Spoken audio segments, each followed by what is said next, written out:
We'll go back to Saturday, obviously a big win in front of a big crowd, second straight year winning an outdoor game in overtime. What was that experience like in playing in front of 75,000 fans? Yeah, it was awesome, right? I think, you go into the weekend, you're worried about the first game, right, Friday, and so the guys were able to take care of business, and then, to be able to play on that stage, 75,000 people, and it was just probably our parents and the staff that wanted us to have any type of success. So yeah, it was great. I thought the guys did a heck of a job staying with it. It was a tight game. They're a good team, and but be able to respond like we did within the game on the road in that environment was awesome. Was it as loud on the ice for you guys as it seemed on the broadcast? It was loud. Yeah, it was loud. Yeah, it's a little different. When you play in a hockey rink, right there, the fans are more right on top of you, where the crowd feels a little more distant in a football stadium, where maybe it's not as on top of you, but it definitely, they score, especially start of the second, right? They scored that goal early, and you could feel the fans are really into it, and but I think for our guys, that's why we want to play in a game like that, right? How do you respond in those type of situations? And I thought they did a great job. And for Charlie to have a hat trick in that game as well, I think it speaks to the growth that he's made since he's come here from Wisconsin. What has he been able to do this year that's allowed him to have this type of success this season? Yeah, I think going back, I've known Charlie since he was, 15, turning 16, right? So we had him for 2 years there at the national team, and he always, was a powerful kid, competitive kid, and I think just trying to put it all together, right? And when you're his size, it takes a little bit longer, right? A guy that's maybe a little bit smaller, you're able to adapt quicker, and so I think staying with it, and I think it's taken a big step too. Is this is probably the first time in a while he's had to be a leader on a team, right? And our guys really do look to him, and so when things are going well, it's easy to be a leader. But I thought in that game, there's times where Penn State was pushing on us, and we needed a response, and Charlie was big time. He obviously knew coming here that he had to earn his time and a chance to be a part of the leadership group of this program. What too has impressed you about the way he has accepted that and really owned that and grown into this player now? He's been awesome, yeah. And I think you look back to when he was in the portal. It wasn't a long conversation. It was like, Charlie, I coach you, how this is going to be. Not going to beg you, and but you got to look in the mirror too. You got to be better. You got to get in better shape. And I give him credit. I've never heard him say a bad thing of about where he was before. It was always, you're right, coach. I got to get better. I got to get better and get better shape. And I think this year was where it's different is opening his eyes to the guys really look to him, right? And so body language matters, right? And how you respond to things matters, because everyone is looking at you, and you can drive this thing, and he has. He's done a heck of a job, and I think that'll really help him moving forward, right? Not just in hockey, but just in life, right? Having that confidence of his ability to lead people. Third straight Big Ten sweep for you guys. I know you like to obviously play your best hockey as the seasons coming to an end now. Where do you feel like this team is at heading now into February? Yeah, we're playing good. I think we've been really consistent. And I think we had a lot of turnover going into the season, which is normal in college athletics now. So I think early in the year you're kind of wondering what you're going to get, and I think we have a good comfort level in knowing what we're going to get. It doesn't always mean you're going to win the game, but I think from a team play standpoint, from an effort standpoint, from trying to impose your will on the opponent standpoint, like I think we know what we're going to get, and but I think there's still more there, right? That we can keep pushing, and that's what I've enjoyed about this group is I think they understand that yes, we want to win every game, but it's about getting better. That's the most important thing. If we keep getting better and play to our potential and what we have in the room, we're going to be excited about how the season goes. Obviously, this weekend, big series when you look at the standings and the rankings, 1 versus 2. What's the approach heading into this weekend now? Obviously, Michigan. Is there anything different you guys feel like?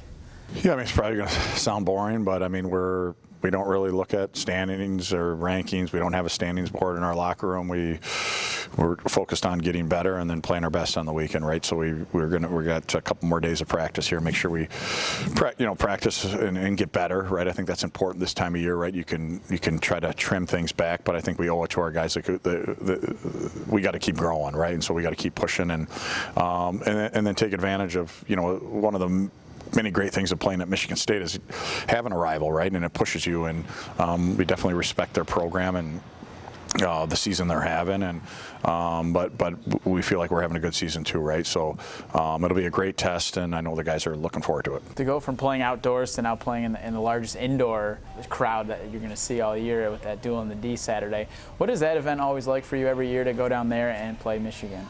It's great, yeah. I mean, I think fortunate that, Ilitch family, I think they see the value in college athletics, right? That they to block off their building for our two schools to go there and play, and it's an awesome environment. Anyone that's been to it, it's. I tell our guys, like when I coach in Detroit, I mean, I never heard the building that loud, right? It's two passionate programs and passionate schools that don't like each other, and but it makes for a great game and tight games, and that's what you want as a team, right? You want to be in those positions where, hey, this is uncomfortable at times, right? And that's okay. And how do you manage it? So it'll be an awesome test, and one of the many reasons I think you come to Michigan State. I know this weekend's a little different because you're not traveling out of the state, but for this group on the road, just one loss so far. What has it been about the road that really has allowed this group to come together away from home?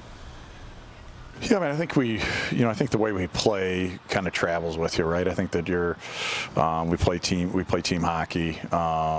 We try to play with detail. And I think sometimes when you're on the road, there's maybe a little less pressure. Right? I think maybe early in the year we lost some games here. But I think we wanted to try to show everyone how skilled we were, right? And you don't have to prove that to anyone, right? It's just playing the game the right way, and it doesn't have to be cute. And we definitely have skill, and you look at some of the highlights of this season. There's some big time plays, and but I think sometimes it's easier to focus on just the team when you're on the road. We're doing this on Tuesday. Today is the memorial for Dan Sturgis here at Mount Ice Arena. What is it going to be like just for you as a head coach to see all these people come back to honor his life? Yeah, I mean, I think that's part of the healing process, right? Is getting everyone together, and I know there's a ton of people traveling in, and not everyone's going to be able to make it, and that's okay too, right? Like life's busy doesn't mean you don't care, and but I just think Dan wouldn't want it at any other spot. He loved Munn. There's been a ton of people that have put a lot of time into this to make it be special for the family, and so yeah, it'll be a night of honoring him, and I think a chance for all the people that he's impacted, which to get together and spend some time together and support Becky and the boys. What has it been like for you as the head coach of the program to feel all the support come in from outside the program, inside the program over the last week? Yeah, it's been special that way, right? Like I think the amount of people that have reached out and offered to help, and the amount of text and phone calls that we've gotten to support Becky and the boys. I mean, it kind of blows you away. And I think everyone kind of talks about it's a family, and we're a family in college athletics, and I think you really see that in Michigan State, that it's genuine. This is a family. The way the university has stepped up to support the family, and then people outside of the university. I mean, the hockey community is awesome. I think it's probably the root of it. I mean, it's a hard sport, right? And if you're arrogant, you can get humbled pretty quick in our sport, right? And I think it really breeds a culture of respect, where this is a hard sport. It's hard to be a good team. It's hard to be good at your job. All those things are tied in. I think you see that now with all the respect people have shown for Dan. How would you say the players too have responded? Obviously, they understood what Dan meant to this program and how just humble he was. How has that helped them kind of get through the last 2 weeks and maybe even lead to some play on the ice too? Yeah, I mean, I think the initial shock of it, right, is how do you even comprehend it, and because they loved him, right, and he was you knew what you were going to get every day from Dan, and but I think that was when we talked to the guys initially. It's I don't think we got to go out and win. I don't think that's fair to the guys. I don't think it's fair to Dan or his family, but I do think we need to honor him and how we play. And hockey, you can do a lot of good things and not win a game, right? And so the scoreboard is obviously it's important. That's what we're judged on. But I think that Dan had a higher standard than the scoreboard, right? Is do things with class, do things the right way, play as a team, and I think our guys have really that's something that we've always been on him about, but really have embraced that of, hey, win or lose, we're going to make sure we play as a team. And it was your senior year that you guys played together? Yep, right? yep. Do you remember, I guess, your first interaction with him, or Yeah, what that was like? yeah. He came in at Christmas, so he redshirted that year. So it happened quick, but I mean, he was just an awesome guy. Loved being at the rink.